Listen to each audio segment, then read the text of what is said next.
Hi, guys. Good day. Welcome to our Gen 10 subject. And today we will move on and proceed to our module 15, where we will tackle about gender roles, marriage, no, and family. Okay, so please listen carefully.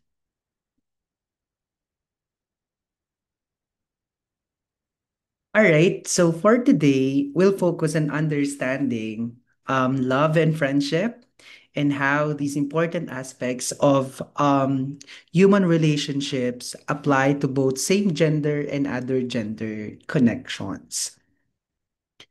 Love and friendships are two of the most powerful emotions that shape really kung sino tayo, no? They really influence kung paano tayo mag-isip, kung paano tayo mag-behave, and even how we actually see ourselves and others.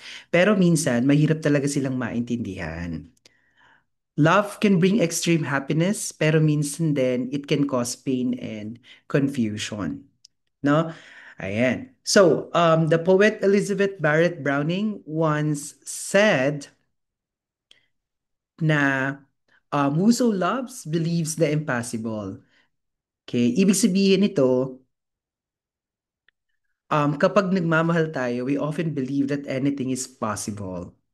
Love pushes us to go beyond our limits, right? To make sacrifices and to hope for something better, even when things seem uncertain.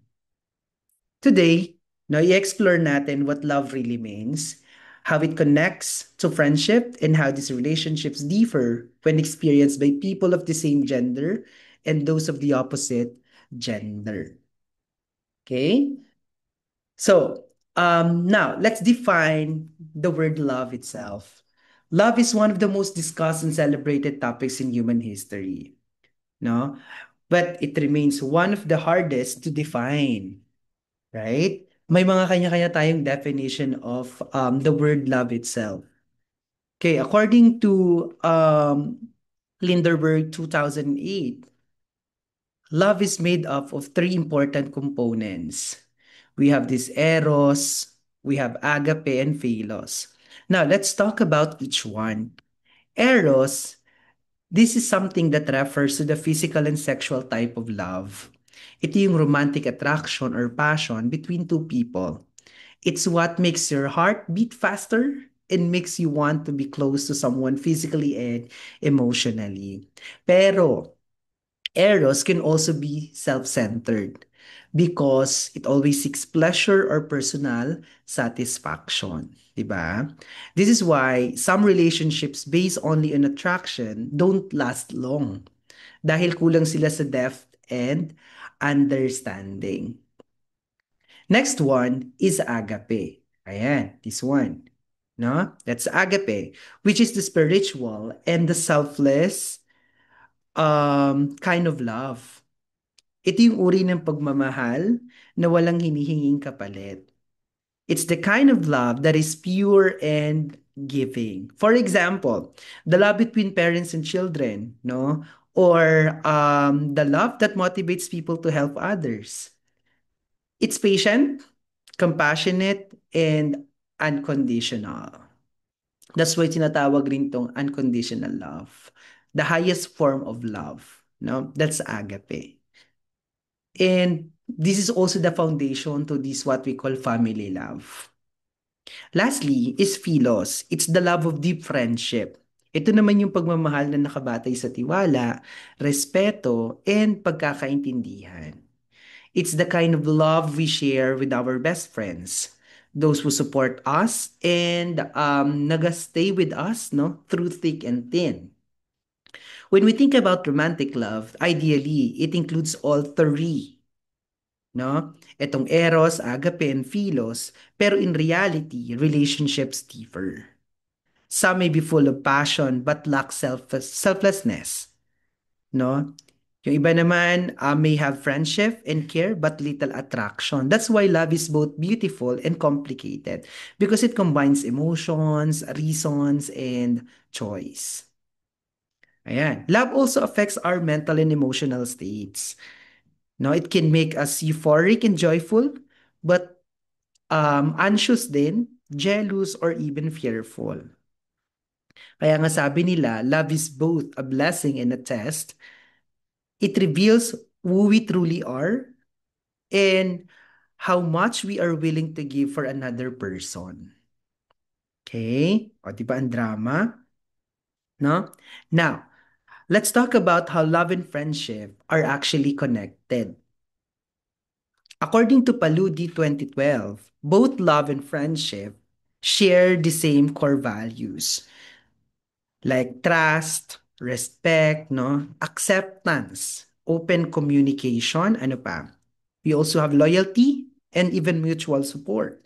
In both cases, we care for another person deeply, we value their happiness, and we stand by them when they need us. The main difference between love and friendship, it's always yung presence ng sexual attraction. Because in friendship, we can love someone without romantic desire. Pero kapag nagkaroon ng physical attraction or passion, doon na pumapasok yung tinatawag nating romantic love. So when friends become lovers, the eros dimension is added to their connection, no? Making it more intimate and very personal. Friendship is often the foundation of lasting love because when two people begin as friends, they already have understanding, shared values, and respect for each other's individuality. So, madaling salita, friendship strengthens love, while love gives friendship a deeper emotional meaning. That's why in many successful relationships, no, um, sinasabi ng mga couples, we're not just partners, we're also best friends. This reminds us that real love is not just about romance at attraction. It's also about companionship, no? Laughter and even emotional safety. Right? O, di ba? Okay, next. Now, this time let's focus on same gender friendship. Studies shows that most people identify their closest or best friends as someone of the same gender, yung kapareha nila. This is influenced by socialization, no? The way society teaches us to behave according to our gender. From childhood, boys usually play with boys and girls play with girls.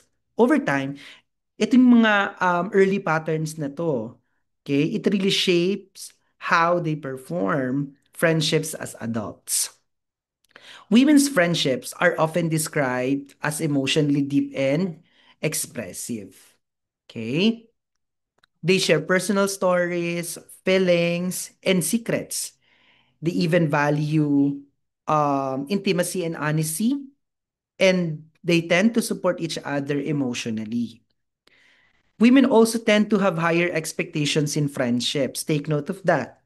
No, they expect loyalty and sensitivity pag pinag-usapan yung boundaries. For example, no, yung pag-flirt, nung kaibigan nilang babae, okay, it's actually seen as a serious violation of friendship's trust. Females are also more affected by the physical attractiveness of potential rivals nila, since it can trigger feelings of insecurity or competition. On the other hand, men's friendships are typically more activity-based and very less emotionally open, like I said last time. Men often bond through shared interests like yung mga sports, video games, and works. Now, they show care through action rather than words. Men also tend to be more competitive, which can sometimes limit emotional openness nila. Okay? So, ayan. Now, interestingly, many men identify a female friend as their best friend because they feel more comfortable expressing emotions with women. Iba na rin po yung panahon natin ngayon, no? Everything is evolving, okay? Everything is changing. So that's why may mga lalaki na rin na we used to prefer to become their best friends, no? Is someone their opposite gender as well. So, men are more likely to feel threatened not by looks but by status, success, or even achievements of another man. Okay? Now, etong mga bagay na to, this shows how gender expectations or what society thinks of men and women should be. Okay? It affects how friendships form and functions. So, in short, women's friendships focus more on emotional intimacy, while men's friendships focus more on shared experiences. Okay? Both are really valid and meaningful, no? It was just expressed differently. Okay? Now that we understand friendship and love, okay, let's connect these ideas to same gender and other gender relationships.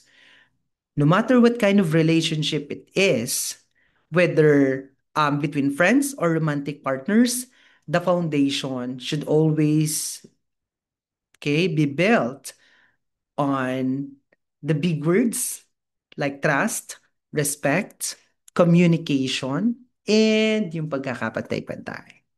Same gender friendships and relationships are often characterized, no, by mutual empathy and shared identity. They provide emotional safety and understanding because both individuals can relate to each other's experiences. Other gender relationships, okay, on the other hand, may bring diversity of perspective, combining emotional, physical, and intellectual differences that make the bond dynamic.